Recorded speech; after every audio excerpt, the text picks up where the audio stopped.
Alright, here's another one of our players! By the way, this episode's brought to you by our Journey North, the autobiography of Hordor. It's not really brought to you by that, but fuck Bran. Team Hordor. Fuck you, Bran. Brad? No, Bran. Bran, the fucking broken bitch, king of fucking Westeros, bitch ass, crippled. Mm-hmm. I love crippled people. Wow. But I hate Bran. In season 8. Stupid ass. So yeah. So, back to you, Kyle. Hello. How do you say your last name, Kyle? Duchesneau. It is a douche, I know. So anyway, You named that one from me. But anyway, but yeah. So, Kyle, you've been at my table for years at this point. Yeah, like coming on like 3. Yeah. So, how's the journey from where where our table started to where it is now? It's good, honestly. So I'd say that the journey is definitely more concise now. Like we have better projection on where we're going. When we first started, it was kind of really chaotic. Like for everybody that watches and sees how chaotic we are right now on certain episodes and like Eperon and whatnot, it was worse. We had no direction at some points. We would play for like 3 hours and have gotten Y'all did it to yourself. Like had gotten nowhere in a couple of sessions. But we've worked through that. We've gotten better at working together. We trimmed off a couple people from the first go round that y'all don't know these people. Yeah. They had personalities, you know. And so it's gotten a lot better. I mean, it's still fun as always. But it's nice to be in a better moving forward, concise kind of deal. Alright. Tell us a little bit about Keil. He's betrothed. Yeah. So he's gay? So the whole thing with Keil, I usually play casters in everything that I do, from tabletop to like MMORPGs and all that stuff. I've been in this domain, so to say, since I was like 13. Like I played World of Warcraft, Diablo, all of that stuff, you know. So I was like, you know what? Let me try doing a more upfront, personal approach on things. So I went with Paladin. Usually in our campaigns, I was chaotic neutral and would make very selfish and decisions, and yeah, some badass moments. Yeah, but it was all for the betterment of that character. So Keil is kind of the opposite. He wants the betterment of the group, the people, of the world that he's in. Basically, like the character archetype of like justice prevails over evil. You know, he's very. It has to be this way. Like, if we do it that way, then it's bad. You know, like we don't have to kill somebody. We can let that go to the people who are in charge of that. So he's very like rule oriented and everything, and he also comes from a completely different time. Like we're already set in like a middle-aged type setting, but for him it's 100 years in the future. Yeah. You know, he's back in the time where there weren't certain amenities and no indoor plumbing. You know, there was no indoor plumbing. He served a king. You know, and he served that king in a war to death. Like it wasn't like you serve the king until you decide that you don't want to. It was, You know, it was the Knight of the Round Table type aspect Yeah. for Keil. You know, he has a deity that he prays to, and losing it kind of, you know, like sets him on a path of just not knowing, which is slowly becoming more clear for him. But he's not going to say anything, but it's kind of scary for him. He's lost, you know, like you just basically be like somebody from like actual medieval times showing up in fucking Chicago. Like you just end up in Chirac, which is like a lawless fucking place, and you're just like, wait a minute, what about the, you know, let's go to the police, but the police are dirty. We're gonna censor that because if you ever have a layover in O'Hare, I want you to be safe. Oh yeah. They're like, he talking shit. Let's bleep that out. When you go to the cops are dirty.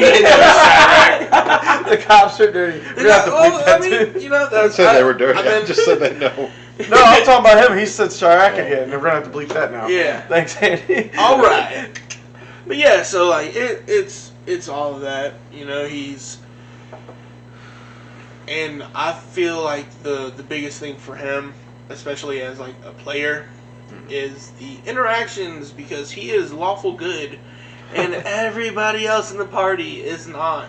They're chaotic assholes. They are all chaotic assholes, and even the ones that are level-headed, like Gorax. Even the level-headed ones like Gorax are still kind of hard for him to communicate with, because they are so nonchalant about the things that go on. Because they know, like, Gorax is like, this is how things are, you know, like, he's like, this is just how it is, you know, like, I'm not gonna go out of my way to change it, but I'm also not gonna go out of my way to commit the crimes. He's just, you know, he's in that middle area. Mickey is chaos incarnate. I'm pretty sure I said it in character at one point to Mickey that he was chaos incarnate, and it holds true. I don't think that dynamic will change until like further on in that story. Yeah. But I mean, I think things are getting a little bit better for him, especially with everything that's come up in the recent episodes. If you watched, he did meet his wife, and finds out he has a son. So that is... Well, your fiance. Yeah, fiance, my bad. So he meets back up with her, finds out that they had a kid. He's slowly remembering that he worships Dolora. All of the little pieces are slowly coming together, and I feel like once it all comes to a head, then he'll be okay. Hopefully he stays lawful good. If anything, if anything, think he might lose his fight to the darkness? I don't think he'll lose the fight to the darkness. But going on one of the questions that you asked, like my roles are very typically either subpar or just really good for a night. Like I'll have like a really good night where I'm like actually rolling good, and then every other one is just like, whew, boy, as you seen in the fight against Cell where I died like almost 4 times or whatever. Well, any combat that we've had in this campaign, I have rolled shit. It's everything that is out of camp, like out of I don't know, combat. because you decided you wanted to climb the rooftops and jump rooftop to rooftop in full plate armor. I think some of those are just player calls. No, okay, so Straight Batman let's shit, But wearing a tank for an armor. I'm glad you brought that episode up, because I've been waiting for this. You've been waiting to clarify Yes. that? He's gonna be like fake news. He had just been awakened that night. He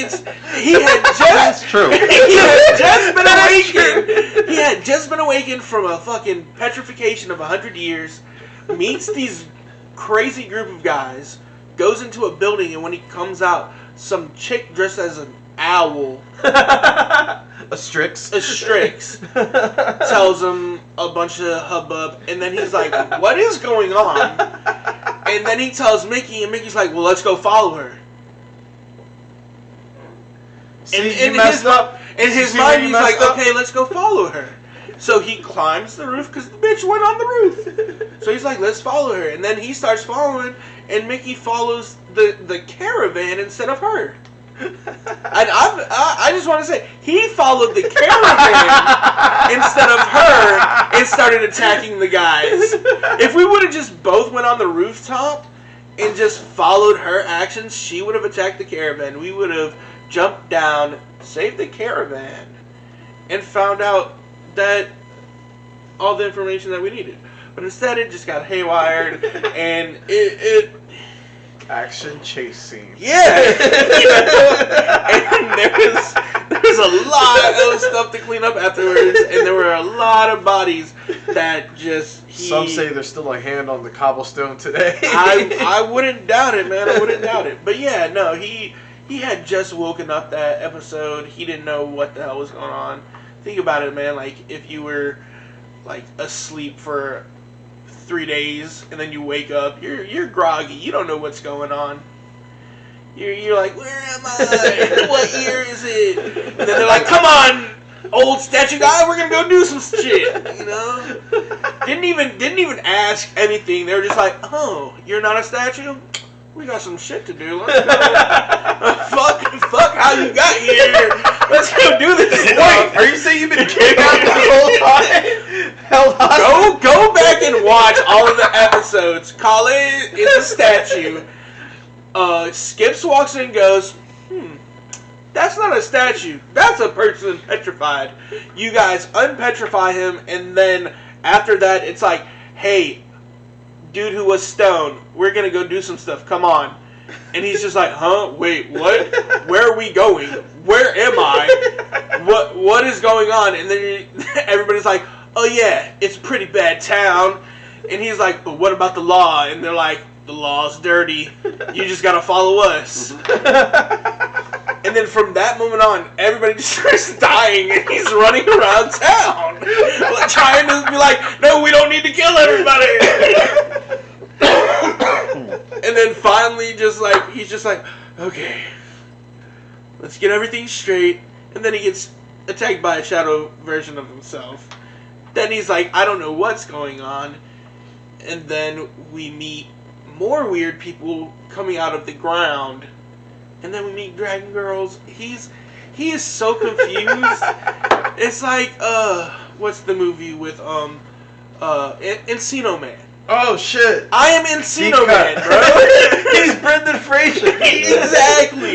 Exactly. He's just trying to survive, and it's hard out here, man. It's hard, especially when you just got a bunch of murderers, and crazy, fey, munchkin people. Yeah. Yeah, but it's a lot of fun though, because if I was just another neutral, chaotic, good or whatever person, that's what it would be like. There would be nobody to say, you know, like, hey, let's talk to this person instead of just killing him. That Jew cut the fucking tape. Cuts it. Oh my God, he's anti-Semitic. It's the fat Jew, everybody. Because everyone's getting like celebrity names.